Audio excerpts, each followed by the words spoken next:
ഇന്നെൻ്റെ സെം എക്സാമിൻ്റെ റിസൾട്ട് വന്ന ദിവസമായിരുന്നു കേട്ടോ. അങ്ങനെ എല്ലാ വിഷയത്തിനും ഞാൻ പാസ്സായിട്ടുണ്ട്. അപ്പോൾ അതിന് ചിലവെന്നാണ് റഷി എനിക്ക് എന്തെങ്കിലുമൊക്കെ വാങ്ങിച്ചു തരാൻ പറഞ്ഞിട്ട് നേരെ ശരിക്കും ഇട്ടിട്ടുണ്ടായിരുന്നു കേട്ടോ. ഒരുപാട് ദിവസത്തെ ഗ്യാപ്പിന് ശേഷമാണ് ഇങ്ങനെ ഒരു വീഡിയോ ചെയ്യണമെന്ന് എനിക്കറിയാം. പക്ഷേ എന്ത് ചെയ്യാനോ, നല്ലപോലെ തിരക്കായി പോയി. അതിൻ്റെ ഇടയിൽ കുറേ സംഭവങ്ങളൊക്കെ ഉണ്ടായി. വയ്യ ഞാൻ അറിയിക്കാം. അതിനിടെ ഞങ്ങൾ കീശ്ശേരിയിൽ എത്തിയിട്ടുണ്ട്. ഫുഡ് കഴിക്കാൻ പോകാൻ വിചാരിച്ചത് മുട്ടിപ്പടി നേച്ചർ സെൻറ്ററിലാണെങ്കിലും പക്ഷേ അവിടെ ഞങ്ങൾ കയറില്ല. അവിടെ നല്ല തിരക്കുണ്ടായിരുന്നു കേട്ടോ. അപ്പോൾ ഞങ്ങൾ സ്ഥിരം കയറുന്ന കടയ്ക്ക് തന്നെ ഞങ്ങൾ പോയിട്ടുണ്ടായിരുന്നു. ഒരു സഫ പറഞ്ഞിട്ടുള്ള നൈറ്റ് മാത്രം തുറക്കണ ഒരു നെയ്ച്ചോറിൻ്റെ അൺലിമിറ്റഡ് നെയ്ച്ചോറും ചിക്കൻ്റെയും കടയാണ് കേട്ടോ. അങ്ങനെ അവിടെ കയറി ഫുഡൊക്കെ കഴിച്ചിട്ടു. ബേബി ടേബിളിൻ്റെ മുകളിലൊക്കെ ഇരുന്നുണ്ടാണ് ഫുഡൊക്കെ കഴിച്ചിട്ടുണ്ട്.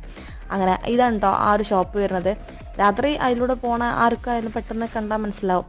അങ്ങനത്തെ ഞങ്ങൾ വീട്ടിലേക്കൊക്കെ എത്തിയിട്ടുണ്ട് കേട്ടോ. ഈ ഒരു കടയിൽ എപ്പോഴും കയറണം വിചാരിക്കും, പക്ഷെ എന്താണെന്നറിയില്ല, ഇതുവരെ കയറാനുള്ളൊരു അവസരം ഉണ്ടായിട്ടില്ല. പിന്നെ അങ്ങോട്ട് നല്ല മഴയായിരുന്നു, അതുകൊണ്ട് തന്നെ കയറി കടന്നുറങ്ങാൻ നല്ല സുഖം ഉണ്ടായിരുന്നു കേട്ടോ. പിന്നെ ഒരുപാട് പേര് വീഡിയോ സബ്സ്ക്രൈബ് ചെയ്യാതെ കാണുന്നുണ്ട് എനിക്കറിയാം. അതുകൊണ്ട് തന്നെ ഞാൻ പറയുക, ഒന്ന് സബ്സ്ക്രൈബ് ചെയ്ത് സപ്പോർട്ട് ചെയ്യണേ.